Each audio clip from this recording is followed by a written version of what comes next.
Hey!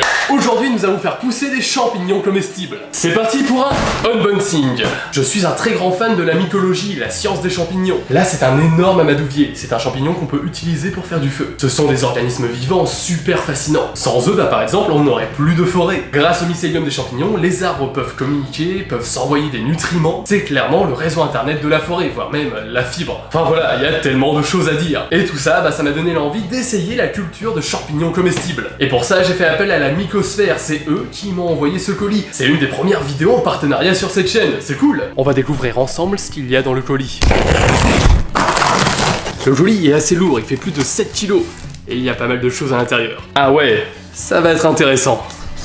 Nous avons des ballots de culture de différentes espèces. Ici du mycélium de shiitake sur cheville. Comme c'est un champignon saprophyte, il se nourrit de bois mort et ça permet son développement. Ici un énorme ballot de pleurotes. Mais avant de continuer, c'est quoi la mycosphère? La mycosphère sont des producteurs de champignons situés en Belgique et tout ça c'est 100% écologique. Ils produisent plus de 10 variétés différentes de champignons comestibles, dont la pleurote, le shiitake, etc. Et sur leur site que vous pouvez retrouver en description, il y a plein de choses très sympas si vous voulez commencer la culture de champignons.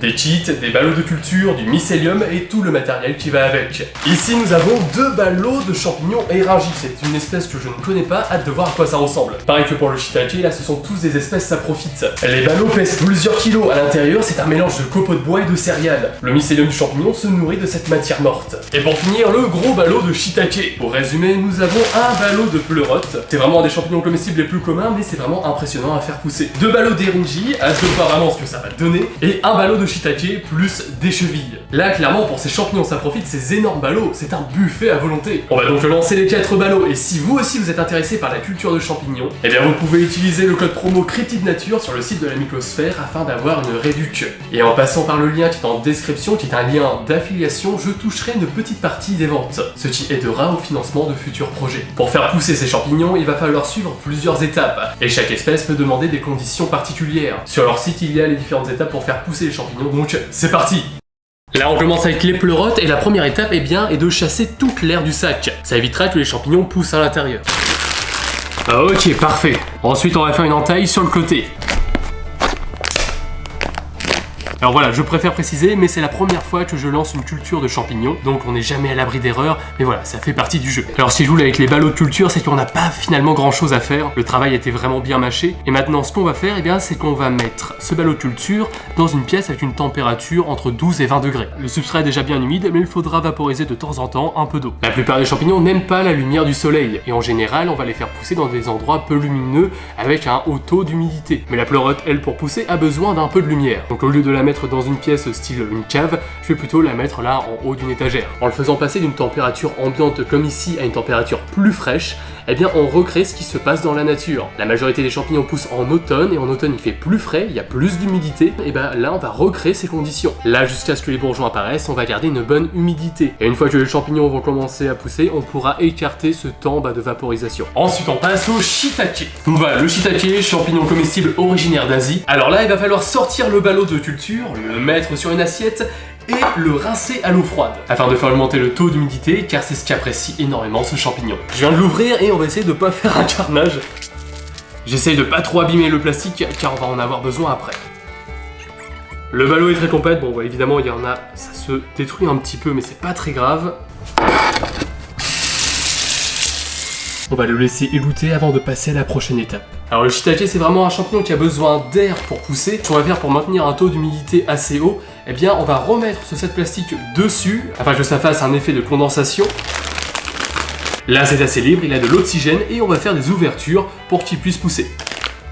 Le shiitake lui a vraiment besoin d'humidité, donc ce qu'on va faire c'est qu'on va le vaporiser assez souvent. Lui je vais le mettre dans la cave, il y a un peu de lumière mais pas trop, et c'est une pièce qui a un taux d'humidité plus élevé. Et pour finir, les éringis. Alors ça je ne connais vraiment pas. Alors je ne sais pas du tout à quoi ressemble le carpophore de ce champignon, donc le chapeau. Alors il y a 2 façons différentes de faire pousser ce champignon, et ça tombe bien, on a 2 ballots donc on va faire les 2 méthodes. La première méthode consiste à ouvrir le sac en haut et laisser en hauteur 15-20 cm du sachet.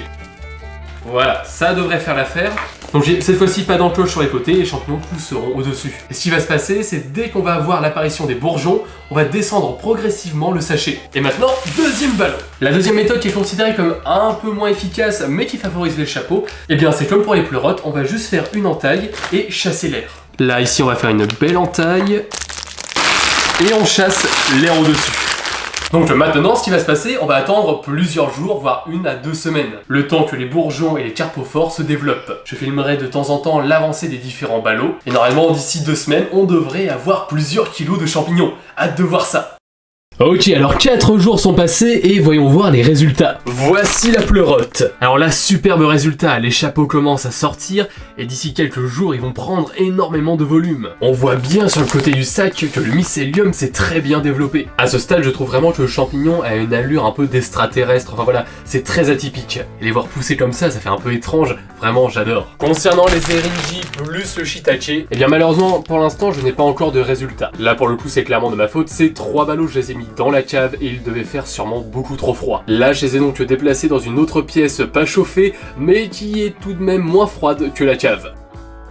Voilà 1 semaine que les champignons ont commencé à pousser. Alors je suis très satisfait parce que les 3 ballots que j'avais mis du coup dans la cave ont commencé à reprendre. Le premier là c'est l'eringie et je suis très content parce que tout autour du sac on voit le mycélium qui s'est développé. Il y a quelques jours il n'y avait encore rien. C'est un très bon signe, hâte de voir comment ça va se développer dans quelques jours. Le deuxième eringie, donc avec la deuxième méthode de développement, pareil. Il y a quelques jours il n'y avait pas de mycélium sur le côté. Là il commence aussi à très bien se développer. Le troisième, le shiitake. Alors le shiitake j'avais vraiment très peur parce que vraiment je voyais aucun développement. Mais là il y a quelques jours, les premiers bourgeons sont apparus. Lui c'est vraiment le ballot que je vaporise le plus car c'est celui qui demande le plus d'humidité. Et enfin, alors celui-là depuis le début il marche très bien, les pleurotes grises. Là ça s'est très bien développé, dans quelques jours on va pouvoir récolter. Franchement je suis très content de ce ballot. Faire des champignons là comme ça qui poussent avec tout le mycélium à l'arrière-plan, je sais pas, je trouve ça incroyable.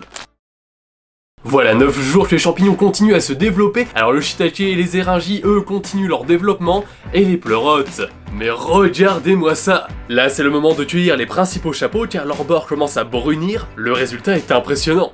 Pour récupérer les champignons, je vais les mettre dans une assiette, il va falloir prendre la grappe et la tourner sur elle-même afin de l'arracher.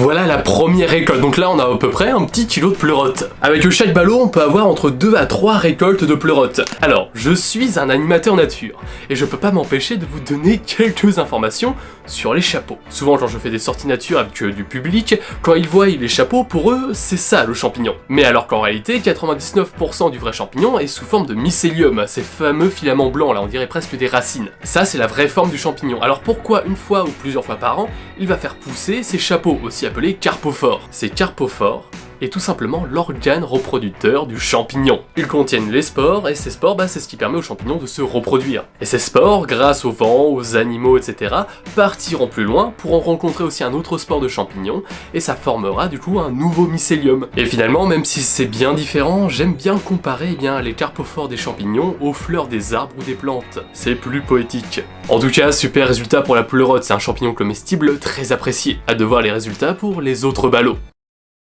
Nous revoilà 9 jours plus tard, et pendant ce laps de temps, j'étais parti dans le sud filmer le plus vieil arbre de France. Donc pendant ce laps de temps, j'ai laissé les champignons à de la famille, et ils ont continué à se développer. Les eringies ont commencé à se développer, on voit les bourgeons, et c'est devenu de beaux chapeaux. Et pareil pour les shiitake, il y a eu pas mal de petits chapeaux. Pendant que j'étais parti, quelques chapeaux de shiitake ont été matures, donc ils ont été cueillis et mangés. Et apparemment, c'était plutôt pas mal. Mais il y a aussi eu 2 surprises, que je vais vous montrer tout de suite. Première surprise, pendant que j'étais parti, j'avais laissé le ballot de culture des pleurotes qui avaient déjà été récolté dans un coin là, dans un coin du décor. Je l'avais tellement humidifié avant de partir que, il a tout simplement repris. Ça a été tellement rapide et franchement je m'attendais pas là en revenant à trouver une pousse de pleurote dans le décor. Deuxième surprise, et celle-là elle est un peu plus particulière. Ça, c'est le deuxième ballot des eringies. Et ce qu'on peut voir, c'est que c'est pas des eringies qui poussent dans le sac. Là, il y a un autre champignon qui s'est développé à la place. En tout cas, même si ce n'est pas les eringies, je vais le laisser car j'ai assez hâte de voir jusqu'à où ça peut aller. Concernant le deuxième ballot des eringies, lui par contre il a super bien poussé. Comme je l'ai dit au début de vidéo, je ne savais pas à quoi ça ressemblait et franchement je suis pas déçu du résultat. On dirait un peu des cèpes et c'est normal parce que un des surnoms de ce champignon c'est la cèpe japonaise. Et concernant les shiitake, ils ont continué à pousser, il y a eu d'autres chapeaux et là les lamelles se sont ouvertes en dessous donc il va être temps de les récolter.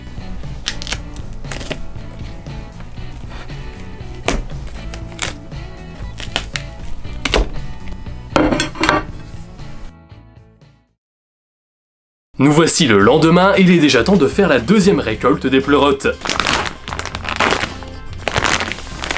Parfait.